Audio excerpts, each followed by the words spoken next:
Hey, good morning, everyone. Let me turn that off. Welcome to Breakfast Gatorchatter. Sunday, November something. We're already into November, daylight savings time. I got up this morning and I thought it was especially early, and then I found out that I actually slept in a little due to the time change overnight, which is probably good. Um, After what we had to see yesterday. Since the last one we had a bye last week. It's been a couple weeks since we've had Breakfast Gatorchatter, and since then, Billy Napier has been fired. And 2 weeks ago, last time we talked, we were hoping that it would happen within hours of the show, and it did. So we all dreamed about it happening. We knew it would eventually happen someday, and our dreams came true a couple of weeks ago. And there's almost all good side to that. Now there's a upside. There's a downside. I don't know if you want to call it a downside. After yesterday, I think it's a downside, is that we have to start caring about Gator football again, about how they win or lose. And if Billy Napier had been the coach yesterday, I wouldn't have cared that much. But with him gone, suddenly all the old drive and feelings come back, and you really want to win. You're playing a team you despise. You suddenly desperately want to win. And when you lose a game that you should have won to a team you despise, when you really care, it's hard and it makes you mad. So I was angry. I was angry last night. I didn't throw any tantrums, but I didn't want to talk to anybody. And it was probably best we didn't have a podcast last night right after the game. Sleep on it, relax a little bit. Because part of me would rather lose by 50 points than how we lost yesterday in terms of fettering away a win that this team should have had. So from Spurrier to Meyer, Florida won 18 of 21 against Georgia. And the series had become a complete joke, to our delight. And we enjoyed reminding the Georgia fans about the streak every year, year after year. The moment Urban Meyer leaves town, everything in our program goes right down the tubes. Along with it, our dominance over the rivals. So since Urban Meyer left, we have lost 11 out of 14 to Georgia. The tables have turned. And I can't even say that they even poke us about the streak anymore, because we seem to be so irrelevant that I don't even think they care that much. They just kind of chuckle and move on, which is somehow the worst of all. The question was, how would we do? How would our Gators do with Billy Napier out of the building? We've talked about this for weeks. Play calling was one of the worst parts of the Napier era, and with the primary play caller gone, what happens? And we did see a difference. We definitely saw a difference in the play calling. It wasn't the Spurrier days, but I think a lot of the trickeration that Billy Napier liked so much, all the pre-snap motions and all of that stuff, seemed to be totally simplified, and we went at them in a more conventional way. And if we'd had a quarterback who was on his game, I think Florida would have won that game easily. And I don't think that's a controversial conclusion, because the story of the game was DJ Lagway, who somehow seems to be getting a little bit worse week after week. Reading about it a little this morning, I guess Lagway had a lot of bad habits in high school, and these coaches work with him on working on his mechanics and his footwork and that kind of his arm motion, all that stuff. And it takes a lot of repetition to get those bad habits out. But this past off season, where he refused surgery and sat around the whole off season, I think was a disaster. And for weeks, we've been speculating he's still hurt. His calf was hurt. It may still be hurt. I don't know. At this point, he seems to be moving a little better, but I think those bad habits have set in, and he doesn't get his feet under the ball. And when you don't get your feet under the ball, you cannot be accurate at all. He's got a great arm, but he's just kind of snapping the ball like a rubber band right now. And every now and then he'll throw a good pass, and then he'll throw a terrible one because there's no consistency to his footwork. And one thing that was strange about yesterday is he's not a dual threat quarterback. I don't know if he was I think maybe he was advertised as that coming out of high school, but he isn't. If he can run in a straight line, he can build up a little bit of speed. But when he tries to make a juke or a turn, it's a disaster trying to get around the edge. And he ran way too much yesterday. Picked up a couple nice first downs when he had a wide open hole right up the middle. Those worked out okay, but the rest of these, I really don't know if that was some run option stuff or he decided to keep it, or they were actually the play calls themselves. But he needs to get out of the mindset that he's a dual threat quarterback, and at least the coaches do. But this brings up another question.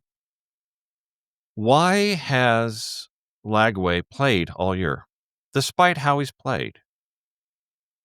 Many coaches would have sat him, let him sit for a while. If he's hurt, let him sit. If he's playing bad, let him sit.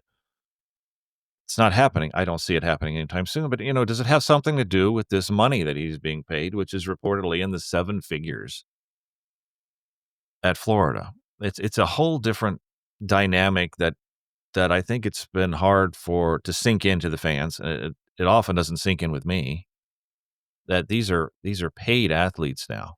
For 20 years I've been on Gator message boards, and it's always been the same story. Don't criticize the players. Criticize the coaches, not the players. The coaches are paid all this money. You can criticize them. These are kids, and they're amateurs, and it's mean to say bad things about them, and it's mean to boo them, et cetera, et cetera. And that's not the case anymore. They're not just making a little money. They're making a lot of money. And I think by accepting that money, they can start to accept some criticism as professionals instead of amateurs. So the question is DJ Lagway playing primarily because of the money involved? It's a fair question to ask. But the players now, they're driving Range Rovers and Mercedes Benzes and Corvettes. It's just a different game now, and maybe players should be viewed a little bit differently. Now, Georgia got out to a hot start, and 7-0, boom, it looked like, oh boy, the Gators, our players came out. They didn't look like they were ready. We were hoping they'd come out fired up. I was a little disappointed by that, but they came back. They did. The defense buckled down, and we know the story. Now, a couple minutes left in the first half was interesting. Florida got the ball back, and I'm thinking, well, here we go. They've got a lead. Billy Napier, we know what Billy Napier would have done. He would have sat on the ball, got a lead, taken it at halftime. 2.5 minutes left. And I will say we attempted to get the ball downfield, but if Lagway was overthrowing guys, underthrowing guys, a lot of missed opportunities down the field. I do think they actually tried, though, to get some points on the board, so there's a little bit of progress there. But so much of the game came down to the second half where Florida had a 3-point lead. They're driving. They get nothing on third down, fourth and half a yard. They decided to go for it, and that was the right call. It was without question the right call. But, we'll run right up the middle. Offensive line doesn't get any push, and Georgia ball. And everyone, I knew at that point. I felt at that point that the game was over. You could feel it. There's something about just Gator football in general for the past 12 years, and this team, they weren't going to be able to hold on.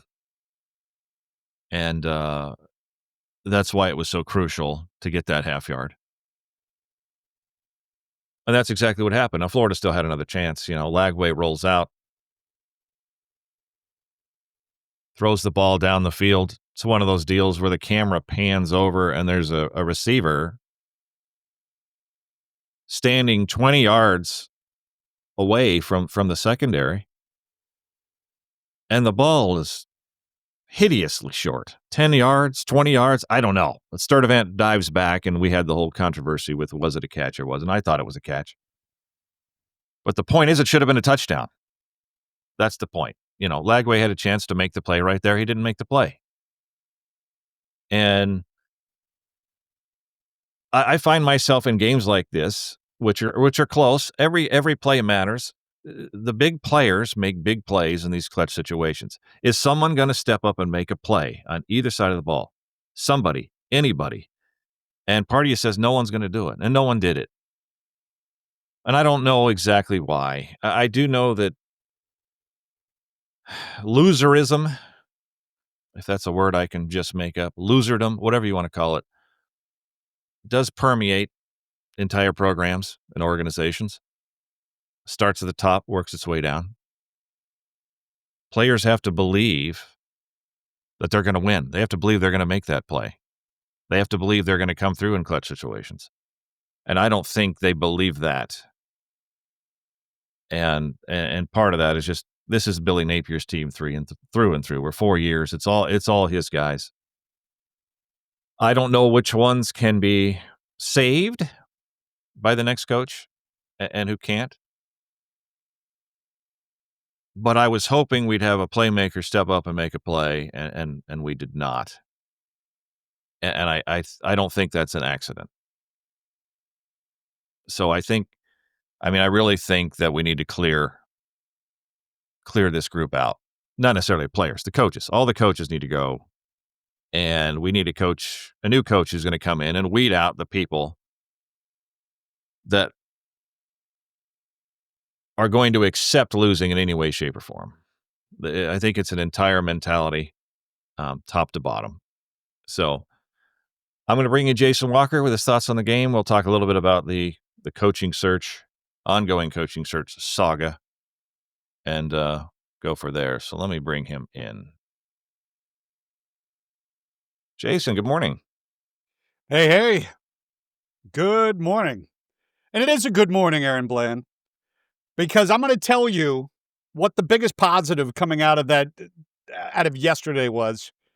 And it's exactly what you touched on, and that's the removal of apathy about the games. Even the box on Gatorchatter was still talking about the game 2 hours later. It was exciting because we could pull for the Gators to win without costing anything long term. Versus Texas, it was good to be winning. But there was that undercurrent of, will this win keep Billy Napier safe? We all wanted to beat Georgia guilt-free, as we like to say. Guilt-free, cheering for the Gators. And we were able to do it. And so the thing going into the game, Aaron, is the biggest thing to watch was, would there be any tangible difference with Napier gone from the sidelines? And you touched on it. Absolutely, yes. It was more downfield, much less side to side. I think we threw one, maybe, and it was not necessarily open, but that wasn't the go-to. There was one quarterback bootleg play that we've seen so often that, surprise, didn't work again. They can burn that play in there. Georgia had that snuffed out. But we were more spread out. That was a huge difference. We were more spread out. And I would say with Billy Gonzalez, even though they couldn't put a new playbook in or anything, the game plan itself was more Urban Meyer-esque. There was more spread. The quarterback ran the ball 10 times in there. It was more downfield, using Wilson deeper in there. Of course, they didn't have much of a choice. The other guys flat out stunk. So they had to use Wilson at that point, especially after Dallas Wilson got hurt in there. The time management was better. We still lost the middle 8, the last 4 minutes of the first half and the first 4 minutes in the second half that you talked about. But what we did have was all of our timeouts both times. There was no late play calls. That was another Billy Napier thing. Just annoyed he would be so late with the play calls, and by the time the quarterback, Lagway, would get organized on the line of scrimmage, sometimes we had to call timeout. We were out of time. Or we'd get a procedure penalty because everybody wasn't on the same page together. I didn't see that yesterday. We looked like a normal football team in there, which all meant to say that the execution struggled. There were too many plays that were there and didn't execute. You mentioned we can talk about Lagway more if you want to, but there were plays that he made and dropped. Abrams dropped a key third down pass over the middle. Hit him right in the. He tried to catch it against his chest. I thought that was like rule number one. You don't try to catch a laser off your chest. You got to catch it with your hands. He didn't do that, and it bounced off. They were playing the plays that Lagway missed, including there was a corner pass to Hawkins that they missed. He badly overthrew him by 10 yards. He was open. That was the play, and of course the throw to Sturdivant at the end. In there was plays that were there and didn't execute, didn't run. The coaching on second and that the sequence that ended up we getting stuffed on 4th and 1. We were 2nd and 2, and that's a perfect time to throw the football. And Billy would always not throw the football there. We'd always try to just get that first down. And Billy, Gonzalez called the same. Well, whoever called the play called a run, and it was a missed opportunity, and it was a harbinger of not getting it done there at the end. And we kept trying to run it inside, and Georgia had that stuff blocked off the whole game. So the plays were there. Whether it was ineffectiveness or lack of execution, it showed how close, Aaron, this team is with proper coaching. People, of course, we'll talk about this in the coaching search. People want to paint the Gators as it's a mess, it's a dumpster fire. I even saw somebody came across yesterday, Matt Hayes, I think, and said, "Boy, it's going to take a long time for the Gators to get over the Billy Napier era." But what this game showed is, against the 5th best team in the nation, that it's not that far away. With proper coaching, you can win this ball game pretty easily there. So there's a new set of expectations, Aaron, as we go forward from this game. Apathy gone, excitement can build a little bit based on who the next coach is.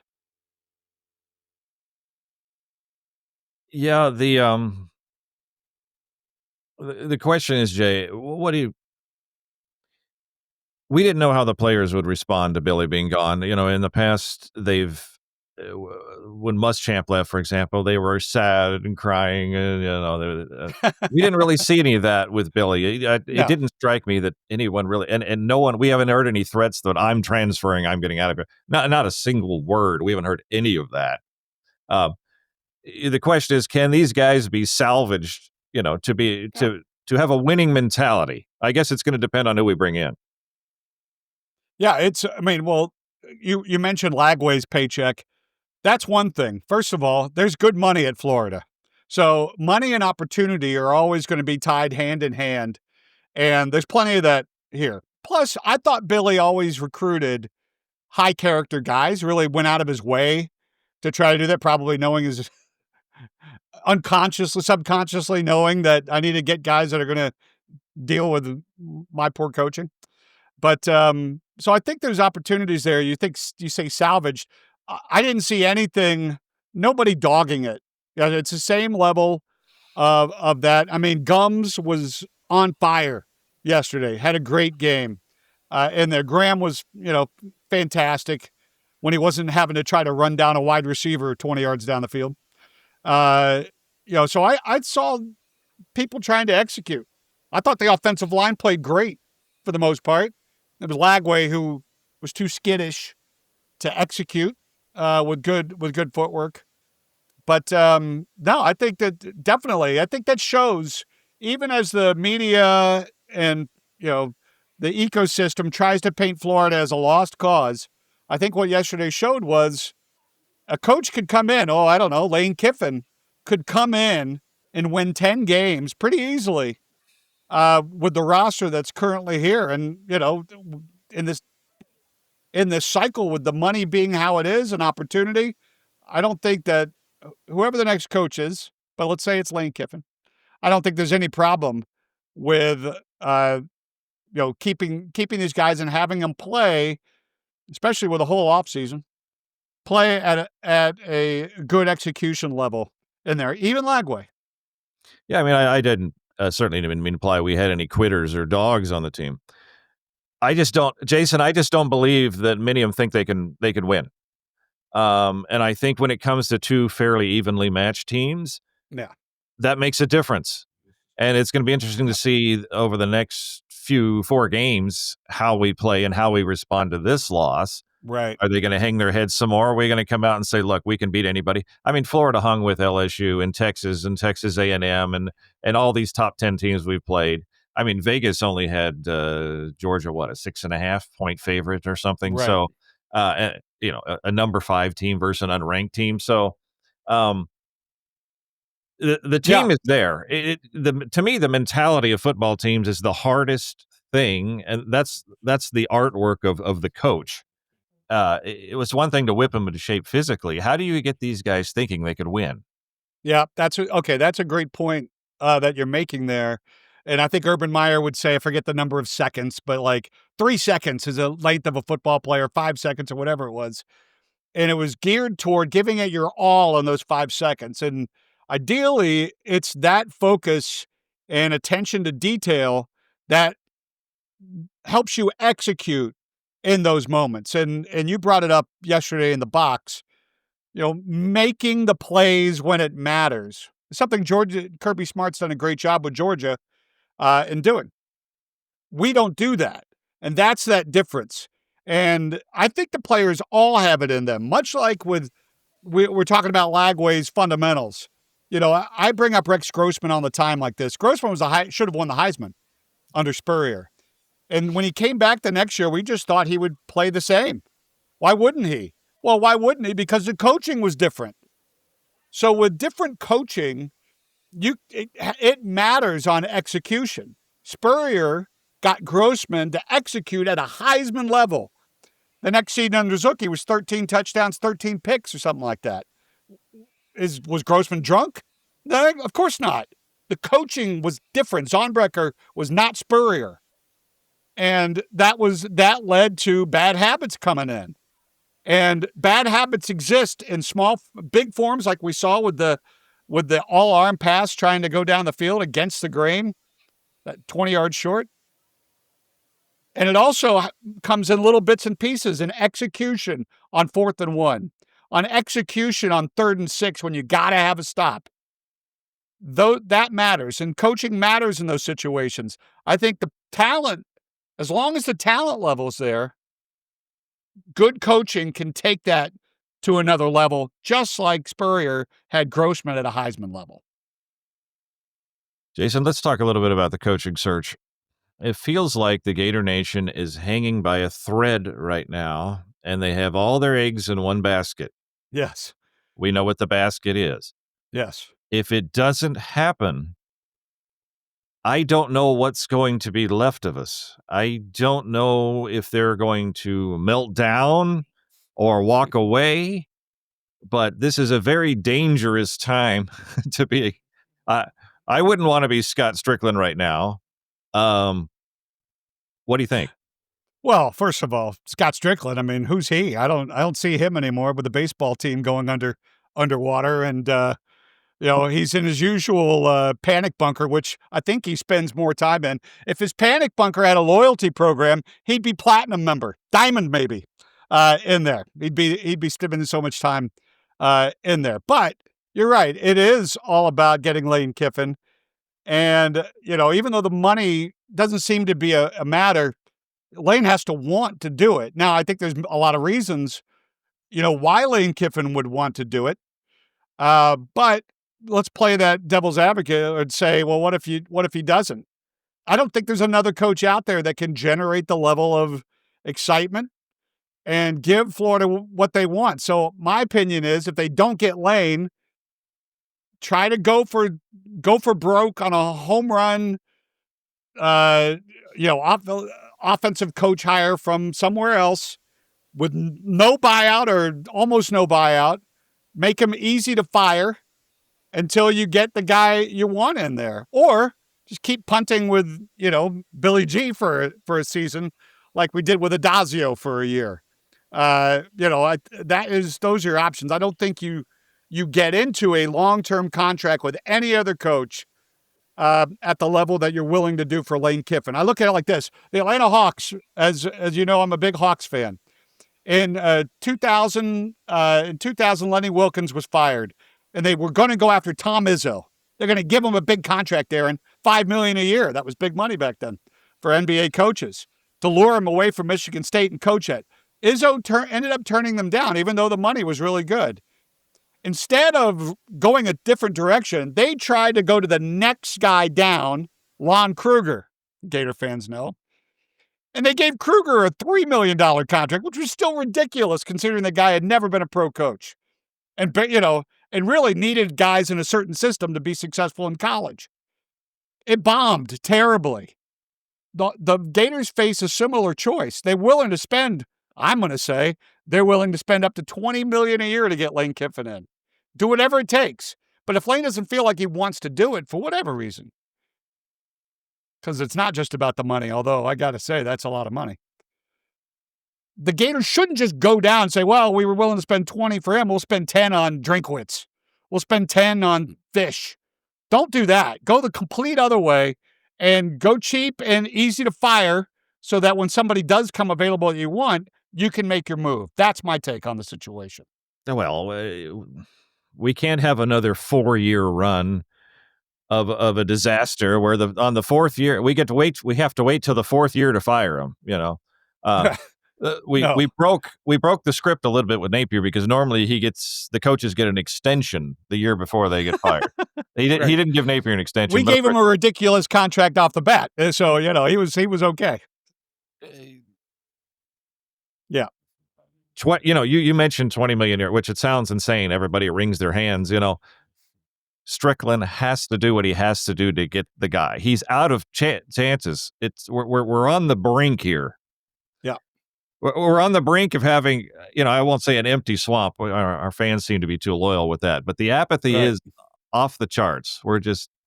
Seems like we're just dangling by a thread right now, and we're gonna have to wait. See, Jason, here's another thing.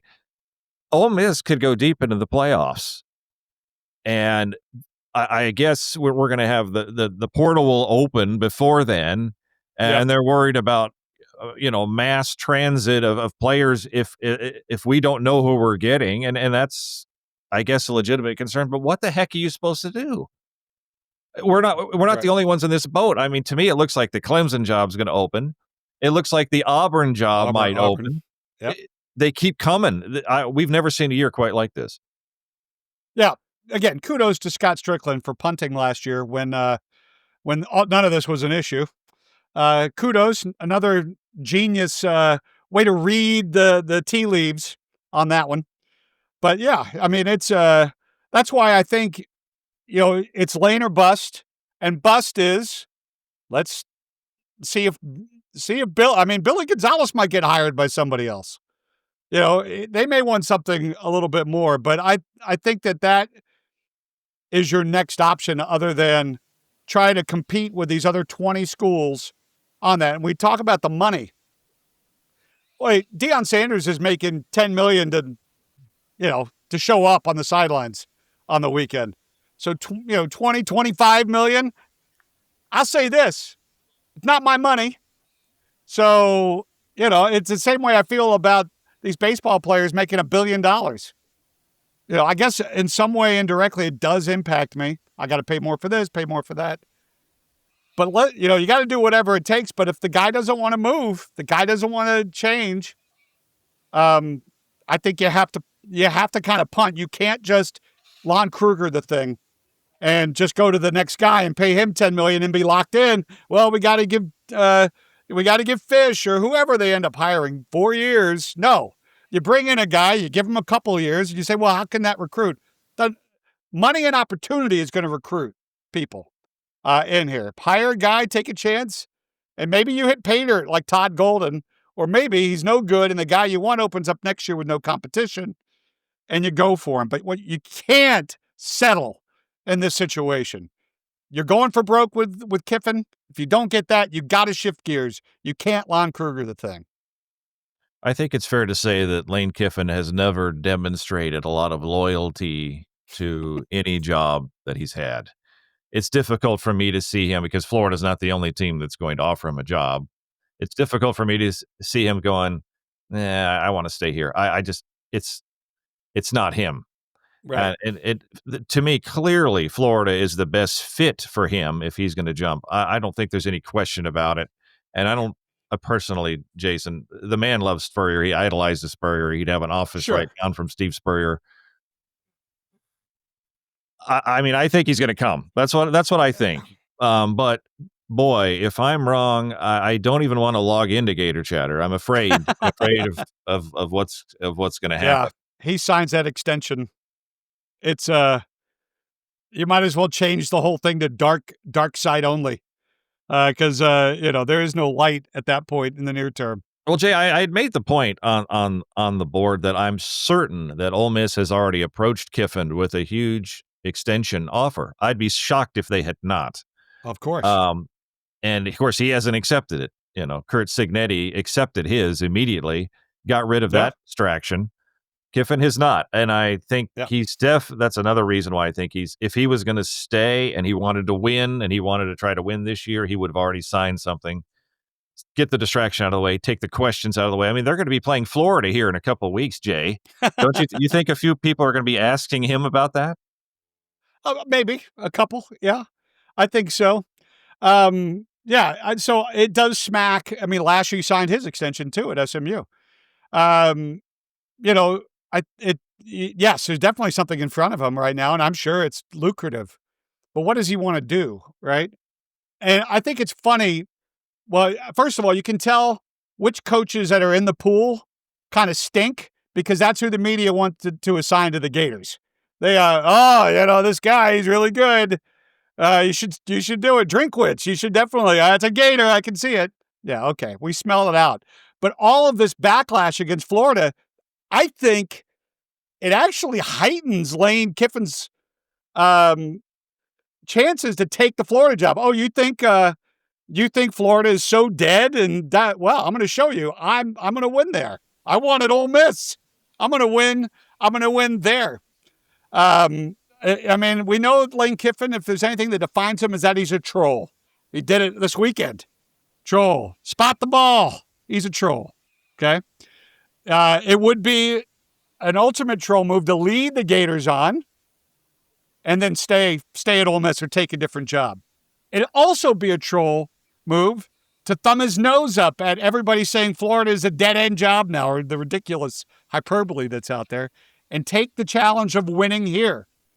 Spurrier, Meyer, Kiffin couldn't be joining the Gators at a lower point in expectation in here. The bar to be lauded at Florida, I know it's championship level, but just bringing that kind of offensive confidence back, we've talked about it. Wearing a thing. Look at how excited everybody was to see the coaching staff in blue yesterday. Yeah. Blue. And the cupboard is not empty. We saw yesterday. There's plenty of talent to hang with. Absolutely. Georgia's had perennial top 5 recruiting classes, and our lines on both sides hung with them no problem. Absolutely.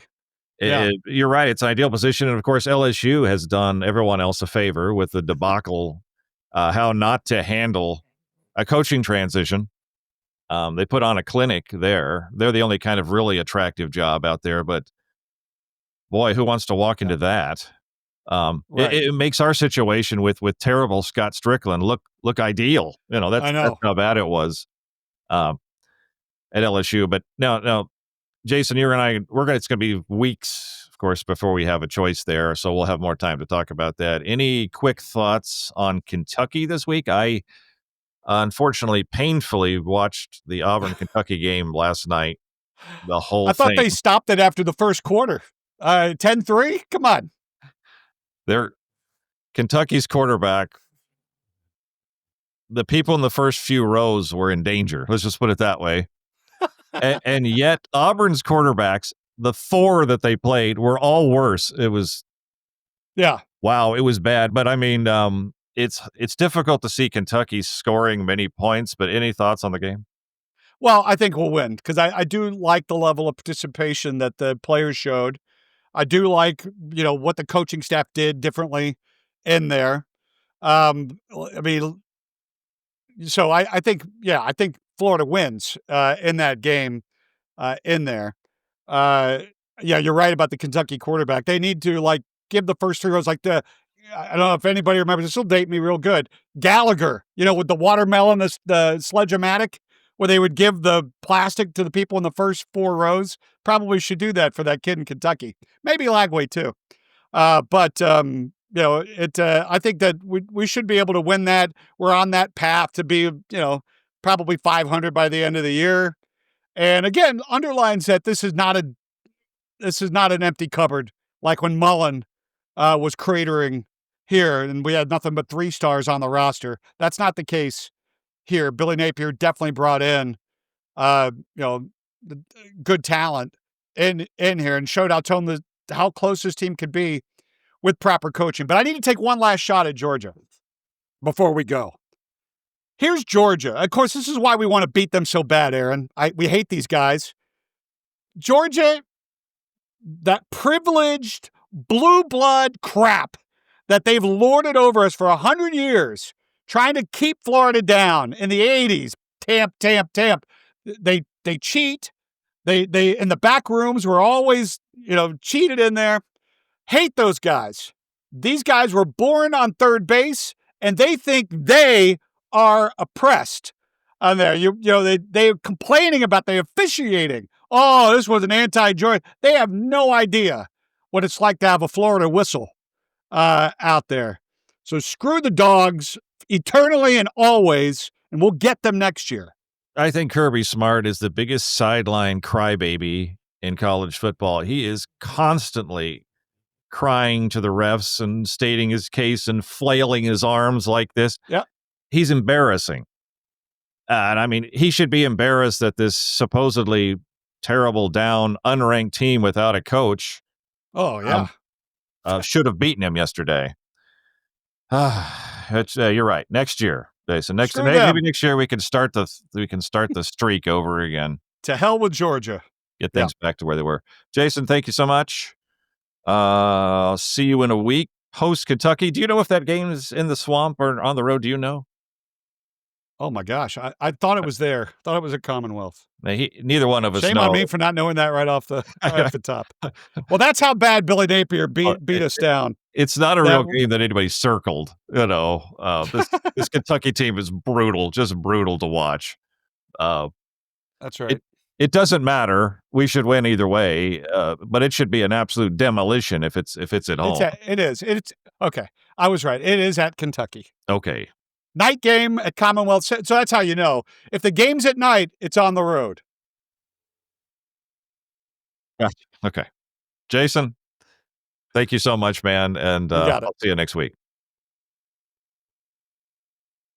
Okay. Thanks, everybody, for sticking with us through all that. Lot to talk about. Again, it's kind of a very nervous time to be a Gator fan. And as Jason and I discussed a little bit, we've argued about salaries. 12 million is too much. 15 million is too much. It costs way more in the long run to hire the wrong guy. We all know that. If it takes 20 million a year to land Lane Kiffin, then give Lane Kiffin 20 million a year. That's my take on that. I want to be a non-embarrassing, relevant program again. So thanks, everybody. If you like this podcast, give me a like, subscribe. We got plenty more coming, and head over to Gatorchatter. Say hello. Get in the chat box on game days. It's a lot of fun to talk with people live during games, and let them kind of just let stuff flow, play by play. It's a great way to vent in games like that. You know how much property damage that Gatorchatter saved last night? Just by giving people an outlet to get it out. That's one of those games where you end up with an enormous hole in the drywall. Thank you, everybody. Have a great week. See you next week, and go Gators.